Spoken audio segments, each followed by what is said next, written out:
Hey, what's up everybody? It's Amaya. So in today's video, I'm going to be talking about 7 gimmicky products that I bought and if they actually work or not. Well, that rhymed. So yeah, I've seen this video circling around YouTube. I know Emily Noel actually did an entire video where she tried out a bunch of gimmicky makeup products. But today I'm just going to be telling you about 7 that I got and kind of my thoughts and opinions on them. I'm not someone who buys a ton of gimmicky products because I'm not someone who falls into gimmicks very easily. But I do have some that are definitely considered gimmicky. So yeah, without further ado, let's hop right into it. So the first thing I have is from Butter London, and this is their Glazin' Eye Gloss, and this is in the shade Moonshine. So the reason why this is a gimmicky product is because when you open it up, it is like an actual jelly. It is like a liquid jelly texture. It is the strangest texture ever. So I actually don't hear that many people talk about these. I don't really know why, because it is such a good product. I bought mine when they were half off because I think they are in the $20 range, which is a lot for an eyeshadow, but you literally need the tiniest amount of this. I don't know how someone could go through one of these. Let me just swatch it for you guys. It is actually like bouncy, like you can jiggle it around in there. It's the strangest thing. This is what the shade Moonshine looks like, but this stuff is so gorgeous. That's just one swatch of it. This will not budge throughout the entire day. It is so cool. It's actually even hard to get a swatch off of your hand. Once these dry down, they dry down and they stay. I also love that it's a nice shimmery base color, but they do have some like more chunky glitters floating around in there, so it gives you a really beautiful look to the eyes. It's not just straight up shimmer. You definitely do have some glitter specks in there. Like in this shade, there are some like silver flakes floating around, which I think is very beautiful. If you're not into that, that might not be for you, but it is a very gorgeous product, and I totally think it is worth the gimmick, worth the hype, all that sorts of stuff. The next thing is the L'Oreal Voluminous Primer. So there's a lot of people out there that think this is super gimmicky because you put it on before your mascara to prime your lashes. These type of primers have been around forever. Sometimes they work and sometimes they don't, but this one does work. You guys know I used this for the longest time. I don't use it anymore because I don't really feel like I need it, but for the longest time, I use this every single day. For about a year, I'd say, for a solid year.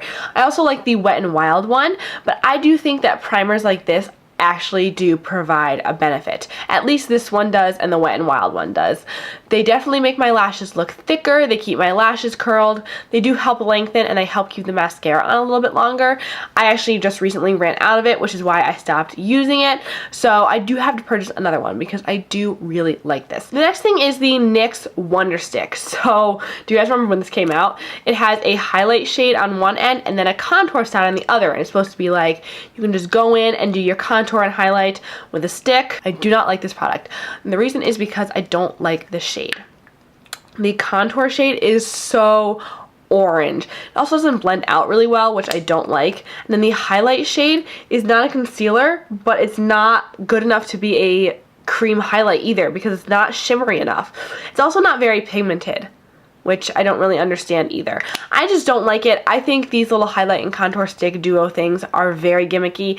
The only ones that I've heard good things about are the Smashbox ones, and also some people like the Kim Kardashian ones. Other than those two, I have not really heard any good things about contour sticks. I think they're very gimmicky, and I say save your money, just use a concealer that you like that's a few shades darker and then a few shades lighter to highlight and contour. That's my suggestion. Use a concealer or foundation. Don't invest in one of these sticks. I just don't think they're worth it. Next, I have this Catrice Glam Fusion eyeshadow. And this looks like just a normal eyeshadow until you read the little subtitle on it, which says powder to gel. Powder to gel eyeshadow. I will admit that's the first thing that actually attracted me to this product. I was like, powder to gel? Like, what does that even mean? Like, I've heard gel to powder. Like, that makes sense. It dries down, it's powdery. But powder to gel? This is in the shade To Be Continued. Haha, kind of cute. But it's a very beautiful, like, light yellowy champagne sort of shade.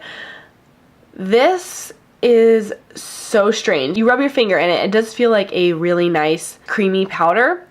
And then you swatch it on your hand and it really does go to almost like a cream / gel consistency. It is the strangest thing. The only thing about this is it's not very pigmented. I mean, as you guys can see, that's 2 swatches on my hand right there. And I'm really gonna like get in there with my finger and I'll swatch above it. As you can see, it definitely is a sort of cream consistency in that way. It's not super duper pigmented, but I don't know that it's necessarily supposed to be. So if you're someone who's looking for a really nice, natural, everyday, all over the lid sort of shade, I would recommend this. I think it's really pretty and I really like the texture, but it's not something that I necessarily love. Okay, the next thing is this Japanese makeup setting spray. This is an aerosol makeup mist. So I actually had a coupon for this like a year ago and I got it for free. And I was really excited because, first of all, anything free, like that's awesome. But I was also really excited because it's an aerosol can. How cool is that? This came out before the Morphe spray came out. So don't think Morphe is the originator of these aerosol can sprays. Japanese did do it before them. I hate this setting spray. I think I mentioned it in my trying on makeup that I hate video. This leaves white dots everywhere on your face when you spray this. It also has a very strong scent that I do not like at all. So I just keep this around for like wedding eyeshadows and stuff like that if I'm really desperate. But I do not think this is worth it. I think the aerosol can is not good. I think it is totally a gimmick product. The Morphe aerosol can apparently works really well. I don't know. I haven't tried that out. But this guy, no. Next I have the Physicians Formula Shimmer Strips. So this is the custom bronzer, blush, and eyeshadow in Malibu strip. This is a pink sand bronzer, and I don't actually think you can buy this shade anymore. I don't even know if you can buy these anymore. I'm not sure. I think it might be discontinued. But these were really popular for a while. It's because it's like, oh, you can make all sorts of different colors. Like you can take these ones and do something darker and these ones and do something lighter and then mix them together. And while I don't actually like it like that, and I think that that sort of aspect of it being like a custom creator sort of thing, I think that's gimmicky. But I do love this as a blush. It's very, very pretty. I like that it's nice and shimmery, but it's not glittery in any way. It's very beautiful. It gives a gorgeous sheen to the cheeks. It's a beautiful rose gold sort of bronzy shade. I really, really like it. Yes, I do like this product, but I still think it's kind of gimmicky. Then the last product is from the brand called Arrow. This is the Boost Color Enhancing Lip Balm.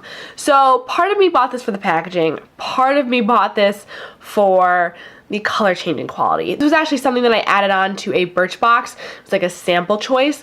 And I just saw the packaging. I'm like, that's so pretty. Then I saw that it was a color enhancing lip balm. And I'm like, I always wanted to try one of those. So this is one of the products where you put it on and it looks purple. And then it changes colors. So they make like the Frog Prince lipstick, which is green, and then it turns to pink.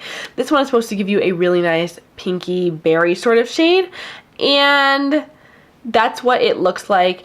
The only thing I don't like about this is the scent. It's like a lemon scent, and I don't like lemon. I also don't really like the texture of this. It's kind of sticky, and I feel like it is very drying to my lips, strangely.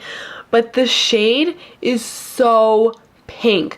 Like so pink. This is not like a natural pink at all. That is a very bright pink. I cannot wear this on an everyday basis, which is kind of what I was hoping it was going to be. I was hoping that I was going to be able to just pull this out, put it on my lips. It would create a nice like pinky sort of shade, but this is so bright that it's very hard to wear by itself. So I do not like this product. I think these color changing products in general are very gimmicky.